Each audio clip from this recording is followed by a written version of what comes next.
Hello everyone. तो इस video में हम अनकंट्रोलेबली फॉन्ड का एपिसोड 2 देखेंगे। एपिसोड 2 की शुरुआत में हम देखते हैं नोएल भागते हुए स्कूल जा रही थी। वो रास्ते में एक बूढ़ी औरत को सामान ले जाते हुए देखती है और जाकर उनकी मदद करती है। वो उन्हें अपने ग्लव्स, स्कार्फ और टोपी पहनाती है और कहती है आप ग्रैंडपा के पास चले जाइए, मैं ये पहुंचा दूंगी। वो लेकर जाने लगती है। वो उसके डैड की स्टॉल पर पहुंचती है और देखती है एक बच्चा स्नैक्स ले रहा है। वो उसे कहती है तुम्हें पैसे देने की जरूरत नहीं है। उसके डैड कहते हैं क्या कह रही हो, और उस बच्चे से पैसे मांगते हैं। पर नोएल कहती है यहाँ जो है वो तुम्हारा है, तुम्हें पैसे देने की जरूरत नहीं है। वो बच्चा वहाँ से चला जाता है। उसके पापा उस पर बहुत गुस्सा होते हैं और उसे चिल्लाने लगते हैं। तभी एक लड़की भागते हुए आकर नोएल को कहती है कुछ बच्चे मुनियो को सता रहे हैं। नोएल वहां जाने लगती है तो उसके डैड उसे मना करते हैं, पर नोएल कहती है वो मेरी दोस्त है और वहां से भाग जाती है। वहीं स्कूल में जूनियंग को 10 दिन के लिए सस्पेंड कर दिया जाता है। ये बात जूनियंग की मॉम को पता चलती है। वो उस लड़की को अपने साथ लाती है। वो कहती है जूनियंग ने कुछ गलत नहीं किया, कुछ लड़के इस लड़की को सता रहे थे तो उन्हें रोकने के लिए उसने मारा और उसे भी लगी है। आप उसे शाबाशी देने के बजाय सस्पेंड कर रहे हैं। जूनियंग की मॉम वो लड़की से कहती है बताओ इन्हें क्या हुआ था, बताओ कि जूनियंग को पनिशमेंट मिलना गलत है, वो तुम्हारी मदद कर रहा था। वो लड़की कुछ नहीं कहती। प्रिंसिपल कहता है उसने ऑलरेडी बता दिया है कि वो लड़के इससे परेशान नहीं कर रहे थे, वो बस आपस में बात कर रहे थे और जूनियंग ने जानबूझकर लड़ाई शुरू की। जूनियंग की मॉम कहती है ऐसा नहीं हो सकता, क्या ये तुमने कहा है? वो उस लड़की को चिल्लाती है तुमने झूठ क्यों कहा, क्या तुम्हारे पेरेंट्स ने ये करने कहा? वो गुस्से से उस लड़की को मारने लगती है। प्रिंसिपल उन्हें चिल्लाकर कहता है आप ये नहीं कर सकती। जूनियंग की मॉम नीचे बैठकर कहती है प्लीज पनिशमेंट कैंसिल कर दीजिए, मेरा बेटा एक प्रोसिक्यूटर बनेगा, ये पनिशमेंट हमेशा के लिए उसके रिकॉर्ड में आ जाएगी और उसका फ्यूचर खराब हो जाएगा। मैं उसे समझाऊंगी और वो दोबारा ऐसी हरकत नहीं करेगा। उसकी मॉम हाथ जोड़कर प्रिंसिपल से रिक्वेस्ट करने लगती है। वहीं वो बच्चे जिसे जूनियंग ने मारा था वो लोग खुश हो रहे थे कि जूनियंग को सस्पेंड कर दिया गया। तभी जूनियंग उनके सामने आ जाता है। थोड़ी देर बाद वो पुलिस स्टेशन में बैठा था और पुलिस ऑफिसर उसे फाइल से मार रहा था। वो कहता है क्योंकि तुम्हें एक सिंगल मॉम ने बड़ा किया है, मैं तुम पर तरस खा रहा था। जूनियंग उसका हाथ पकड़कर कहता है तुम क्यों तरस खा रहे हो? पुलिस ऑफिसर उसे चाटा मारने जाता है। तभी जंगशिक वहाँ आता है और पुलिस ऑफिसर को रुकने कहता है। वो कहता है अगर तुम ऐसे ही करते रहे तो मैं इसके पापा को बुलाऊंगा और उसके पापा के सामने तुम बैठ भी नहीं सकते, तुम उनसे अपनी जिंदगी की और माफी की भीख मांगोगे। पुलिस ऑफिसर कहता है तो बुलाओ उन्हें। जंगशिक कहता है वो गवर्नमेंट के लिए काम करने में बिजी है, पर अगर उन्हें पता चला उनके बेटे को किसी ने मारा है तो वो सब छोड़कर अभी यहाँ आ जाएंगे। जूनियंग जंगशिक को चुप रहने कहता है पर जंगशिक उसके पापा के बारे में बताते जाता है। जूनियंग जोर से चिल्लाता है चुप रहो, एक मरा हुआ इंसान यहाँ नहीं आ सकता, ये सब बकवास है। अब वो दोनों एक रेस्टोरेंट में बैठे थे। जूनियंग टीवी में मिस्टर चॉय के बारे में देख रहा था। जंगशिक कहता है क्या होता अगर ये तुम्हारे पापा होते तो? जूनियंग कहता है मैं उन्हें मार देता, उन्होंने मेरी मॉम को और मुझे धोखा दिया है और वो बिल्कुल ठीक है। जंगशिक कहता है तुम्हारे पापा को पता भी नहीं है कि तुम हो, तुम्हारी मॉम ने छुपाया कि वो प्रेग्नेंट थी और भाग गई, तो उसे कैसे पता होगा कि तुम हो? ये सुनकर जूनियंग शॉक हो जाता है। वो कहता है क्या मतलब है तुम्हारा? जंगशिक डर जाता है कि उसने ये सब बता दिया। वो कहता है शायद ऐसा हो सकता है, तुम्हारी वजह से मैं सही से सोच नहीं पा रहा था और मैंने कुछ भी कह दिया। जूनियंग जाने लगता है। जंगशिक उसे रोककर पूछता है तुम कहाँ जा रहे हो? जूनियंग कहता है मैं इस बारे में अपनी मॉम से पूछूंगा जो तुमने कहा। जंगशिक उसे रोककर कहता है अगर उसे पता चला मैंने जो कहा है उस बारे में तो वो पागल हो जाएगी और वो मेरी पूरी फैमिली को मार देगी। जंगशिक बताता है तुम्हारे पापा लॉ पढ़ रहे थे और एक बार में वेटर का काम करते थे, वही किचन में तुम्हारी मॉम भी काम करती थी। उन दोनों को एक दूसरे से प्यार हो गया। तुम्हारी मॉम बहुत खूबसूरत थी, अगर उसे पता चला मैंने तुम्हें ये सब बता दिया तो वो मुझे मार देगी, तो उसे मत बताना। जूनियंग घर आता है तो वो देखता है उसकी मॉम घर के बाहर बैठी है। उसे जंगशिक की कही हुई बात याद आती है कि एक दिन मिस्टर चॉय का भाई आया और उसने तुम्हारी मॉम से कहा कि मिस्टर चॉय का कोरिया की टॉप यूनिवर्सिटी में एडमिशन हो गया और वो एक प्रोसिक्यूटर या जज बनेंगे। वो ऐसा आदमी है जिससे एक औरत प्यार नहीं कर सकती, एक कम पढ़ी लिखी उसे डेट नहीं कर सकती। जुनियंग अपनी मॉम को आवाज देता है और उनके पास आता है। वो उसकी मॉम को उठाने लगता है। वो कहता है मुझे भूख लगी है। उसकी मॉम उसका हाथ हटाकर कहती है मेरे पास तुम्हारे लिए खाना नहीं है, अगर भूख लगी है तो वापस जेल चले जाओ। वो अंदर आकर खाना खाने लगती है। जुनियंग कहता है कि तुम अपने बेटे को खाना नहीं दोगी। उसकी मॉम कुछ नहीं कहती। जुनियंग को जंगशी की कही हुई बात याद आती है कि तुम्हारी मॉम तुम्हें प्रोसिक्यूटर बनाना चाहती है और फिर तुम्हारे डैड से मिलवाना चाहती है। वो उन्हें बताना चाहती है कि उनकी मदद के बिना भी उन्होंने तुम्हें सही से बड़ा किया और बिल्कुल अपने डैड की तरह बनाया। तुम्हारी मॉम शो ऑफ करना चाहती है। जुनियंग टेबल पर बैठकर कहता है मुझे ट्यूशन नहीं चाहिए, ट्यूटर को निकाल दो। वो खाने जाता है पर उसकी मॉम उसे खाने नहीं देती। वो कहता है हम महीने का 30,000 वॉन रेंट देते हैं, हम ट्यूटर को कैसे 1.5 बिलियन वॉन दे सकते हैं। उसकी मॉम उसे मारती है। वो कहती है तुम तो किसी की मदद भी नहीं करते, तो उस लड़की की क्यों की। जुनियंग कहता है मैं गुस्से में था, मुझे पता चला तुम बार में काम करती हो ट्यूशन की फीस भरने के लिए। ये सुनकर उसकी मॉम शॉक हो जाती है और खांसने लगती है। जुनियंग उन्हें पानी देता है। वो कहता है मैं ट्यूटर के बिना भी प्रोसिक्यूटर बन सकता हूँ। उसकी मॉम कहती है ठीक है, जो करना है करो, ये तुम्हारी लाइफ है, और वहाँ से चली जाती है। जुनियंग अपने रूम में आकर बेड पर लेट जाता है। वही उसकी मॉम अपने मुंह पर हाथ रखकर बहुत रोती है। थोड़ी देर बाद जुनियंग पढ़ने लगता है और पूरी रात पढ़ता है। अगले दिन बस में उसे एक आदमी काट देते हुए कहता है तुम्हें बहुत से एंटरटेनमेंट कंपनी के ऑफर्स आए होंगे, पर तुम्हें हमारे साथ काम करने के बाद पता चलेगा हमारी एजेंसी वैसी नहीं है। जुनियंग वो कार्ड फेंक देता है और ईयरफोन लगाकर पढ़ने लगता है। स्कूल में आकर वो लाइब्रेरी में पढ़ रहा था। एक लड़की उसे एक लेटर लाकर देती है। वो बिना देखे उसे डस्टबिन में फेंक देता है। थोड़ी देर बाद एक और लड़की लेटर रखती है। ऐसे ही रात तक वो बहुत सारे लेटर्स डस्टबिन में फेंकता है।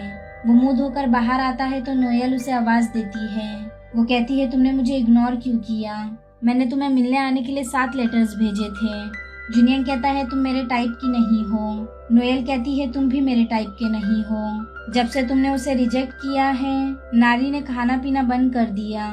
जुनियंग कहता है क्या मुझे कुछ करना चाहिए। नोएल कहती है तुम्हारी वजह से मेरी दोस्त इस हालत में है। जुनियंग कहता है तो मैं क्या करूं। नोएल कहती है उसने कहा उसे मरना है। जुनियंग कहता है तो मरने दो उसे। नोएल कहती है अगर वो मर गई तो मैं तुम्हें मार दूंगी। जुनियंग उसके पास आकर उसके सर पर हाथ रखकर कहता है लगता है तुम बीमार हो, क्या मैं तुम्हारे पेरेंट्स को बुलाऊं।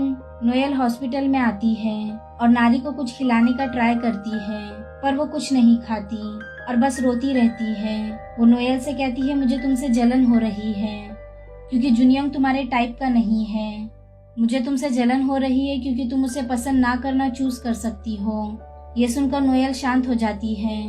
वो घर जाने लगती है तो उसे अपना पास्ट याद आता है, जहाँ वो एक पार्लर में जाकर अपने बाल बनवाती है क्योंकि वो किसी को प्रपोज करने जा रही थी। वह नारी को कॉल करके 3 घंटे के लिए उसका पिंक ड्रेस मांगती है। वो उसे कहती है मैं जल्दी लेने आऊंगी। घर जाते टाइम वो जुनियंग को प्रपोज करने का ट्राई करती है और बहुत खुश होती है। वो नारी के घर के बाहर आती है तो देखती है नारी जुनियंग को गले लगा रही है। ये देखकर वो बहुत उदास हो जाती है। ये सब सोचकर वो मुस्कुराती है। घर जाते समय वो अपने डैड को कॉल करती है और उनसे ड्रिंक करने का कहती है। उसके डैड उसे चिल्लाते हैं और चुपचाप घर जाकर सोने कहते हैं। थोड़ी देर बाद वो उसके छोटे भाई से फोन पर बात कर रही थी। वो कहती है मैं पापा का वेट कर रही हूँ। तभी वो अपने पापा को देखती है। उसके पापा के हाथ में ड्रिंक थी। नोएल पीछे पलटकर कहती है मैं डैड के साथ थोड़ा टाइम बिताकर वापस घर आ जाऊंगी। तभी वो एक्सीडेंट की आवाज सुनती है। उसके डैड जमीन पर पड़े थे। एक लड़की बाहर निकलती है। वो यहाँ वहाँ देखती है और अपनी कार में बैठती है। नोएल अपने पापा को आवाज देती है। वो लड़की वहाँ से भाग जाती है। नोएल उसका पीछा करती है और उसे रुकने कहती है, पर वो लड़की नहीं रुकती। वहीं आधी रात को मिस्टर चॉय को मिस्टर यून का कॉल आता है। वो मिस्टर चॉय से कहते हैं मेरी बेटी मुश्किल में है, मुझे तुम्हारी मदद चाहिए। वहीं नोएल के पापा वेंटिलेटर पर थे। उसे पुलिस ऑफिसर का कॉल आता है। पुलिस स्टेशन में उसे पुलिस ऑफिसर बताता है जिसने तुम्हारे पापा को हिट किया वो खुद पुलिस स्टेशन आ गया है। नोएल देखती है तो वो एक लड़का होता है। नोएल कहती है तुम कह रहे हो इसने मेरे पापा को हिट किया। वो लड़का सॉरी कहने लगता है। नोएल कहती है ये वो नहीं है, जिसने उन्हें हिट किया वो एक लड़की थी। वो लड़का रोने लगता है। नोएल चिल्लाती है तुमने ये नहीं किया तो झूठ क्यों बोल रहे हो। वही मिस्टर चॉय जा रहे थे। वो देखते हैं बारिश आ रही है। पीछे से जुनियंग उन्हें छाते में लेता है। वो कहता है कि आप प्रोसिक्यूटर ऑफिस जा रहे हो। जुनियंग उन्हें अपने साथ ले जाने लगता है। वो उन्हें कहता है मुझे भी एक प्रोसिक्यूटर बनना है, मुझे उस यूनिवर्सिटी में जाना है जहां आप गए थे।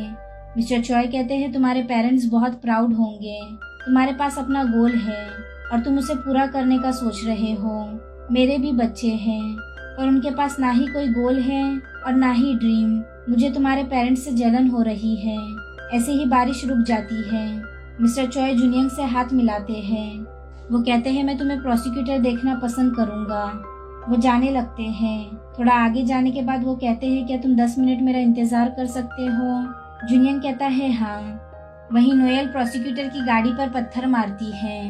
सिक्योरिटी उसे पकड़कर अंदर लाती है। थोड़ी देर बाद मिस्टर चॉय वहां आते हैं और नोएल से कहते हैं क्या मेरी कार ने तुम्हें कुछ किया है। नोएल कहती है मैं यहाँ 20 बार से भी ऊपर आ चुकी हूँ पर आपने मुझे एक्सक्यूज देकर अवॉइड किया कि आप बिजी हो।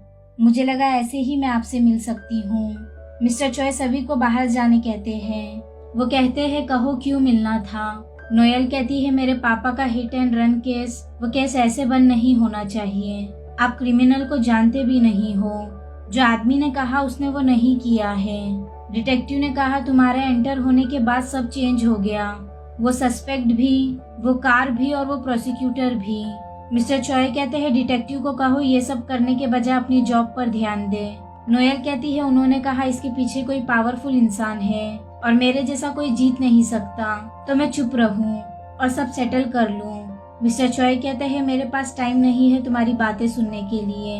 आई एम सॉरी, मैं तुम्हें भेज रहा हूँ जबकि तुम इतने दूर से आई हो। नोएल कहती है मैंने कभी नहीं कहा कि मैं कहाँ से आई हूँ या कहाँ रहती हूँ। मिस्टर चॉय डर जाते हैं। नोएल कहती है तुम्हें पता है मैं कौन हूँ, इसलिए तुमने मुझे अवॉइड किया, तुमने असली मुजरिम को छुपा दिया। मिस्टर चॉय कहते हैं तुमने ऐसा स्कूल का यूनिफॉर्म पहना है जो मैंने पहले नहीं देखा, तो मैंने अज्यूम किया कि तुम दूर से आई हो। अब घर जाओ, तुम मेरी बेटी की उम्र की हो इसलिए मैं तुमसे अच्छा बन रहा हूँ, पर अब बस हो गया। नोएल रोते हुए बाहर आ जाती है। वो वहाँ जुनियंग को देखती है। जुनियंग मिस्टर चॉय की कही हुई बातें सोचकर खुश हो रहा था। नोएल उसके पास जाकर कहती है क्या तुम खुश हो, कोई तुम्हारी वजह से इतने दिन से भूखा है पर तुम बहुत खुश लग रहे हो। जुनियंग कहता है क्या तुम अब तक डॉक्टर से नहीं मिली। नोएल कहती है पता नहीं उसने तुम्हें क्यों पसंद किया, अगर वो मेरी बेटी होती तो मैं उसकी टांगे तोड़ देती। नोएल जाने लगती है तो जुनियंग उसे गिरा देता है। नोएल उसे चिल्लाने लगती है। वो कहती है तुम तो 200 में भी नहीं हो, तो पढ़ने का क्यों दिखावा कर रहे हो। जुनियंग देखता है उसके पापा सब सुन रहे हैं। नोएल कहती है कभी किसी को डेट मत करना और ना ही शादी करना। अगर तुम 80 की उम्र तक भी पढ़ोगे तो शायद बार एग्जाम में पास होगे। ये कहकर वो वहाँ से चली जाती है। जुनियंग के पापा उसके पास आकर कहते हैं सॉरी मैंने तुम्हें वेट कराया। वो एक बुक दिखाते हुए कहते हैं ये एक गिफ्ट है मुझे सूखा रखने के लिए। वो पूछते हैं तुम्हारा नाम क्या है, हम जरूर वापस मिलेंगे, मैं साइन कर देता हूँ। जुनियंग कहता है कभी और, मैं दिल लगाकर पढ़ाई करूंगा और बार एग्जाम की सर्टिफिकेट लेकर यहाँ आऊंगा, मुझे ये तब देना, मैं तभी अपना नाम बताऊंगा।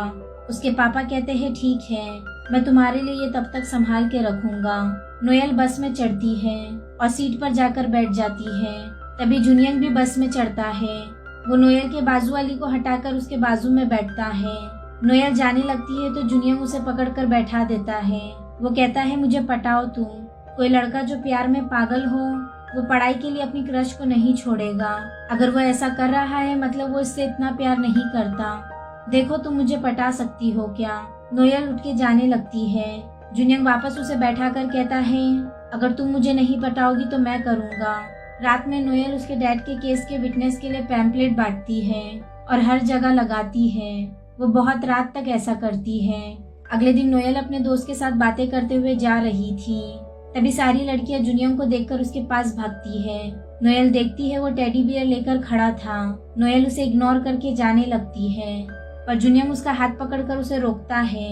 वो कहता है मैंने स्कूल स्किप कर दिया क्योंकि आज हमारी 100th डे एनिवर्सरी है। और तुम मुझे ऐसे इग्नोर कर रही हो। नोएल कहती है क्या? जुनियंग उसे टेडी बियर देकर कहता है आई लव यू। सब शॉक हो जाते हैं और उनकी फोटोज लेने लगते हैं। नारी भी ये देखती है। जुनियंग नोएल से कहता है तुम बहुत क्यूट हो, मैं तुम्हारे बारे में सोचकर कॉन्सेंट्रेट नहीं कर पा रहा हूँ। नारी नीचे गिर जाती है और उन दोनों को देखने लगती है। जुनियंग नोएल को पकड़कर कहता है सभी को बता देना चाहिए। नोएल कहती है क्या तुम पागल हो गए हो, क्या कह रहे हो? जुनियंग उसका मुंह बंद करके कहता है चुप रहो।